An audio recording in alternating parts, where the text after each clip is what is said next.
एक राज्य में एक कहानीकार रहता था। उसे अक्सर अकेले ही रहना पसंद था। वह कई-कई घंटों अपनी किताब लिखने में ही व्यस्त रहता। एक बार वह पहाड़ी पर अपना थैला लेकर एकांत ढूंढने के लिए निकल पड़ा। पहाड़ी की ऊंचाई पर पहुंचते ही कहानीकार को एक गुफा नजर आती है और वह गुफा के अंदर प्रवेश कर जाता है और वहीं बनी पत्थर की कुर्सी पर बैठ जाता है। कुर्सी पर बैठते ही कहानीकार पवित्र आत्मा की तरह प्रकाशित हो जाता है और उसके चारों तरफ रोशनी की तेज चमक बिखर जाती है। लेकिन वो अपनी ही धुन में कहानी लिखना शुरू कर देता है और कई घंटों तक कहानी लिखता रहता है। सारी रात गुजर जाती है और सुबह होते ही कहानीकार अपनी लिखी हुई किताब को लेकर बाहर आ जाता है। लेकिन अब वह कुछ अलग हो चुका था। उसके बर्ताव से ऐसा लग रहा था मानो उसे दुनिया का संपूर्ण ज्ञान मिल चुका हो। जैसे ही कहानीकार अपने घर पहुंचता है, वह अपनी कहानी पढ़ने के लिए एक बुजुर्ग व्यक्ति को अपने पास बुलाता है, जो अक्सर उसकी कहानियां पढ़ा करते और उसे प्रोत्साहित करते। जैसे ही बुजुर्ग ने किताब को पढ़ना शुरू किया, तो उनके चेहरे का रंग बदलने लगा, क्योंकि ये कहानी तो उन्हीं के जीवन पर आधारित थी। जो घटनाएँ उन्होंने अपनी जवानी में देखी थी, वही सारी लिखी हुई थी और कहानी पढ़ते-पढ़ते बुज़ुर्ग अपने वर्तमान काल तक पहुँच जाते हैं और उस किताब में ये भी लिखा होता है कि आज आप एक कहानीकार की कहानी पढ़ रहे होंगे और तुम्हें अपने जीवन से जुड़ी हुई घटनाओं का बोध होगा। बुज़ुर्ग के चेहरे में चिंता का भाव दिखाई देता है और वो किताब लेखक को वापस कर देते हैं और कहते हैं, "इस किताब में तो तुमने मेरी ही कहानी लिख दी है।" लेखक अभी भी अपनी रहस्यमयी रचना से अनजान होता है और वो बुजुर्ग की बात को अनदेखा करके अपनी किताब वापस अपने थैले में रख लेता है, क्योंकि लेखक ने इस किताब में अपने जीवन के बारे में लिखा होता है और जब वह पढ़ता है तो उसे अपने ही जीवनी नज़र आती है। कहानीकार को लगता है कि शायद बुजुर्ग के जीवन में भी मेरी ही तरह की घटनाएं जुड़ी होगी, इसीलिए उन्हें यह आभास हो रहा है कि ये उनकी कहानी है। बुजुर्ग व्यक्ति कई लोगों से किताब की बात बताते हैं और ये बात धीरे-धीरे पूरे राज्य में फैल जाती है।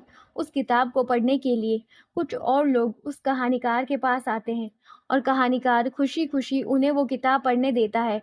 जैसे ही वो लोग बारी-बारी से किताब पढ़ते हैं, तो सभी को अपना ही जीवन नज़र आता है और कहानीकार को जब सभी लोगों से एक जैसी बात सुनने को मिलती है, तो वह भी अपनी किताब पर संदेह करने लगता है। लेकिन ये बात कहीं से राज्य के राजा तक पहुंच जाती है और वो कहानीकार को अपने पास बुलाता है। कहानीकार राजा के आमंत्रण से प्रसन्न हो जाता है।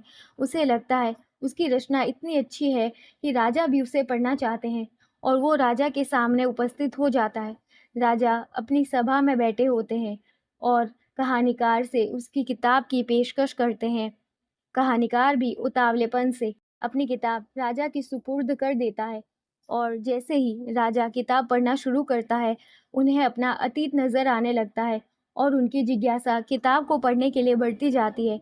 वो पढ़ते-पढ़ते अपने वर्तमान समय में आ जाते हैं और जैसे ही वर्तमान के बाद भविष्य का पन्ना खोलते हैं, तो उनके चेहरे का रंग बदल जाता है, क्योंकि उस किताब में भविष्य से जुड़े हुए पन्नों पर यह लिखा था कि इस राज्य में पड़ोसी राज्य की सेना का आक्रमण होगा और राज्य के राजा की मौत हो जाएगी। राजा अपनी मृत्यु की बात पढ़कर दुखी हो जाता है और वह उस बात पर पूरा यकीन कर लेता है, क्योंकि अतीत से जुड़ी हुई सारी बातें सच थी, तो भविष्य में लिखा हुआ कैसे गलत होगा। वह यह सोचता ही है कि कहानीकार से क्रोधित होकर कहता है, तुमने यह कैसी किताब लिखी है जिसमें तुमने मेरी मृत्यु के बारे में घोषणा कर दी। कहानीकार हाथ जोड़कर कहता है, नहीं महाराज, ये तो मेरी कहानी है और मैंने किसी की मृत्यु के बारे में कोई बात नहीं कही है। तभी राजा वह किताब अपने दरबार में बैठे हुए बाकी सदस्यों को दिखाता है, तो वह कहानी उनसे ही मिलती-जुलती नज़र आती है। तभी राज्य के सेनापति कहते हैं, महाराज, ऐसा लगता है मानो यह कोई रहस्यमय किताब है, जिसे पढ़ने से स्वयं की कहानी ही नज़र आती है। राजा अपनी मृत्यु की बात से टूट जाता है और अपनी सभा खंडित करके वहां से एकांत कमरे में जाकर विलाप करने लगता है। सभा में मौजूद सभी राजा की मौत की बात से आहत होते हैं और वो अपने राजा की जान बचाना चाहते हैं। राजा की ऐसी हालत किताब की वजह से हुई थी, इसीलिए कहानीकार को कारागार में डाल दिया जाता है और उसकी किताब राजमहल में सुरक्षित रख दी जाती है। राजा दिनों दिन अपनी मौत के गम से कमज़ोर होता जाता है। खाना पीना सब कुछ छोड़कर अंधेरे कमरे में एकांत में रहने लगता है। राज्य के लोगों को लगने लगता है कि हमें नए राजा की ताजपोशी करनी होगी, जिसके लिए राजा से आज्ञा लेनी चाहिए, क्योंकि बिना राजा के युद्ध कैसे लड़ा जाएगा। लेकिन राजा के कोई पुत्र नहीं था, इसीलिए राजा के सामने सेनापति को राजा बनाने के लिए प्रस्ताव रखा। राजा को भी यकीन हो गया था कि अब वो राजपाट संभालने की स्थिति में नहीं है और उसकी मौत भी होने वाली है, तो किसी न किसी को राज्य संभालना ही होगा।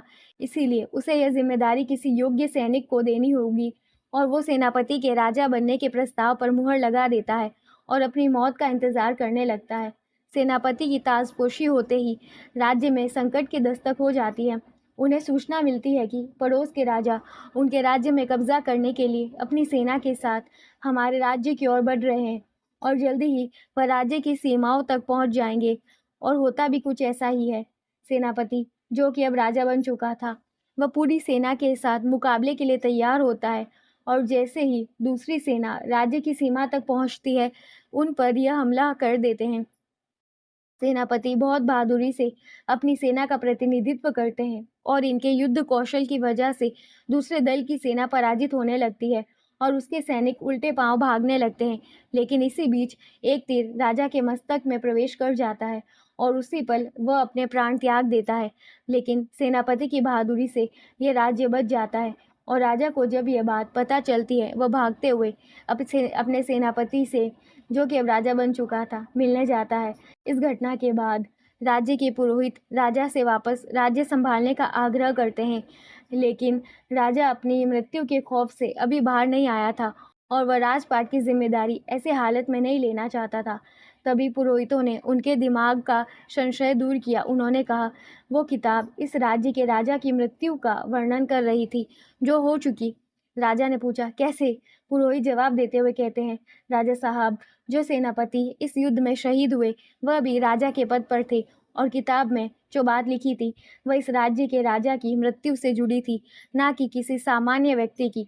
और अभी आप सामान्य व्यक्ति हैं और इस राज्य के राजा पंचतत्व में विलीन हो चुके हैं और आपका काल टल गया है। आपको यह राज्य संभालना चाहिए और उस कहानीकार को भी आज़ाद करना चाहिए, क्योंकि उसकी रचना की वजह से ही आपकी जान बची है।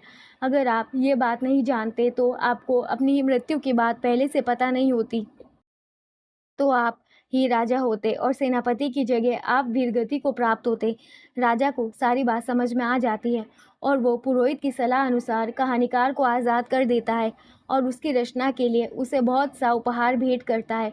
लेकिन वो किताब हमेशा के लिए राज्य के तहखाने में गुप्त तरीके से रख दी जाती है और रहस्यमय किताब बनकर रह जाती है।